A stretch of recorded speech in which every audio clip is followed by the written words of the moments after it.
Welcome to the Life of Hair. My name's James Atkinson. Thank you for joining me in this week's episode. Now, this week's episode is a different take on a root stretch slash, I suppose, balayage reversal technique. This is a technique that I've been using in the salon for a really, really long time.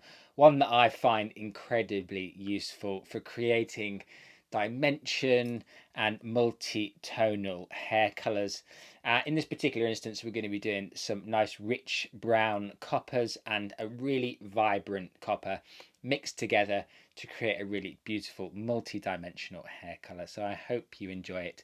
And if you do enjoy it, then please share it with your friends, hit the subscribe button and chat to me down in the comments. And don't forget to hit the thumbs up button because all of those things really, really help the videos to grow.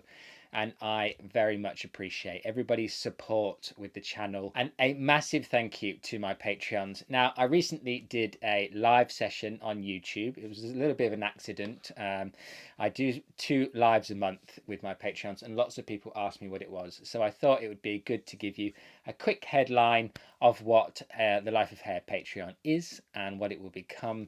The Life of Hair Patreon is linked in the description down below, and it's a membership to the Life of Hair, where we do 2 lives a month, and that is $10. You can join into 1 live a month for $4, or you can join the VIP, which is $60 a month.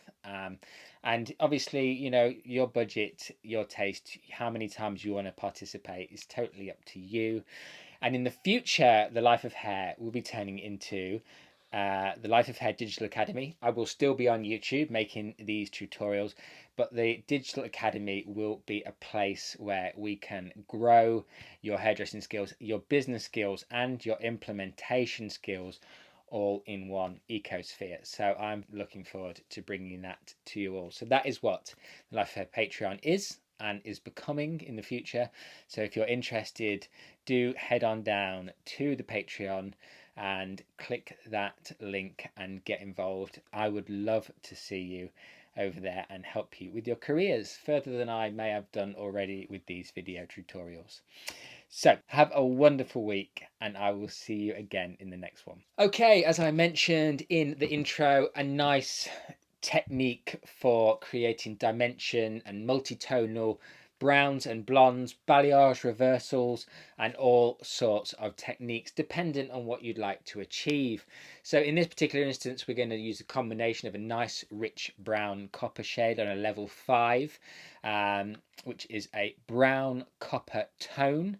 And then we've got a beautiful bright orange direct dye shade that is really going to stand out and make this pop in terms of color results. My client is actually a school teacher, so you know this is going to be pushing the limitations of a lot of schools, what they expect you to do with your hair, etc. So she is one of my brilliant clients from the salon, and I'm going to do quite a few videos, I think, over the next few weeks about salon, you know, clients and hair and stuff that I do in the salon.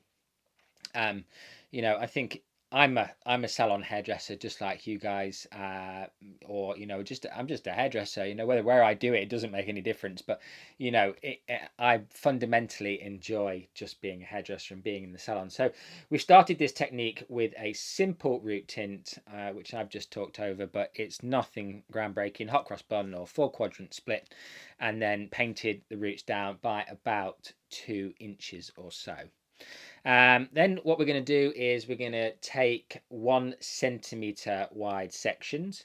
We're going to weave all the way through the section, as you can see right now. And then we're going to alternate this beautiful bright orange color. And then on the top of the section, the top of the weave, we're going to put in the same color as that we painted on the roots. No real blending is going to happen. You don't really need to blend it as long as you paint the bright orange color over the root color that you applied to kind of get them to marry up nicely. You don't need to go to town on blending them. And the hair underneath the occipital bone, the bone which is at the back of the head here, all the hair underneath that was painted with the root colour straight through, just to give the perimeter some density and a little bit of contrast and shadow underneath there.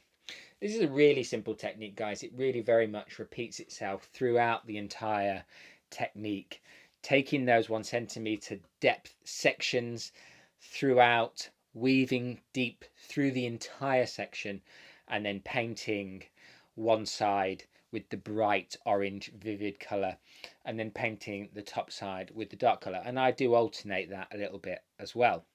And then as we work our way up towards the triangle section on the highest point of the head that you can see pretty much right now, we just simplify everything down, and we just take a little V shape straight through, and I've painted the two brighter colours on the outside, and I'm painting the darker colour in the middle. Now you could choose to do just the darker colours on the outside and the brighter colour in the middle if you didn't want to see so much vibrancy in that top layer, bearing in mind that this is a one length box bob, so what you do on the top will ultimately be the thing that you see the most of. So you need to bear these things in mind when you're deciding where you place your colour. So as you work up towards the top of the head, if you know you're going to have a one length haircut, what you do in these top sections really matters. So definitely bear that in mind. On the left hand side, you can see it is completed in the back. It's simply because I repeated exactly what I did on that first right hand side. Nothing changed. I wanted you to see then this left hand side of the technique because it's again very much repeating itself in terms of technique, working up the head, taking the 1 centimeter sections, but also you need to decide what is the color right on the front hairline going to be. Is it going to be a bright color so they can see that bright color, or is it going to be the darker color? You do not need to do just brown and copper with this technique. It could be blonde and brown. It could be any number of shades. It is just a fantastically easy way of doing a multi-tonal technique. Now, the reason that I'm mainly using foil for this particular instance to separate the two colors is because I'm using a bright orange direct dye. And a bright orange direct dye will easily transfer onto anything it touches. So it's really important that we do some kind of separating in this particular instance of this color choice. But if you were using two colors from a permanent range or a demi-permanent range and they were of a similar tone, or they were of a similar type of hair color, you probably wouldn't need to use the foil to separate them. They were unlikely to bleed into each other, especially if you're controlling the saturation. You're not slopping tons of tint onto the hair. You're being careful as you work through these sections. So it's a really workable, usable, salon friendly technique, one that I have had in my toolkit for a long time. The other thing you need to bear in mind as well is as we travel towards the parting area, as we did when we went up towards the crown, is what is in that area. How much colour do you want to see in the parting itself? Now, you need to know before you start where the client's going to wear their parting. So in this instance, my client generally wears their hair in the center. And it's really important for us to bear in mind that the client might want less of the vivid color, or less blonde, or less brown, or whatever they want in that area. So it's about consulting with the client in the beginning and really knowing before you finish the technique what you're going to do with the sections that really matter, the sections that the client's going to see once you've finished the blow dry. Now the fringe section here, though, we've got a little bit exciting with. We're going to do a bit more of a creative sectioning pattern with the fringe. So we've got a square box fringe on a box bob, and what we've done is taken a big triangle section out of this right hand side, and you can just see me making quite a thorough assessment of what that hair is made up of in terms of density and volume of hair. And I'm going to put a big orange streak in the front there, and then the hair on the opposite side of the fringe will be the base color. So it's really going to stand out, that asymmetric offset chunk of color, and I'm using a triangle section for that so that it tapers away into a much stronger, bolder line. If you use triangle shaped sections, they tend to sit very, very pointy at the top, so they seamlessly transition through the hair, which is really important. Obviously saves you a lot of blending work as you go through. You can see that I've just done the bright orange section, and then I'm left with a slither of hair that runs kind of diagonally across the top of the fringe section.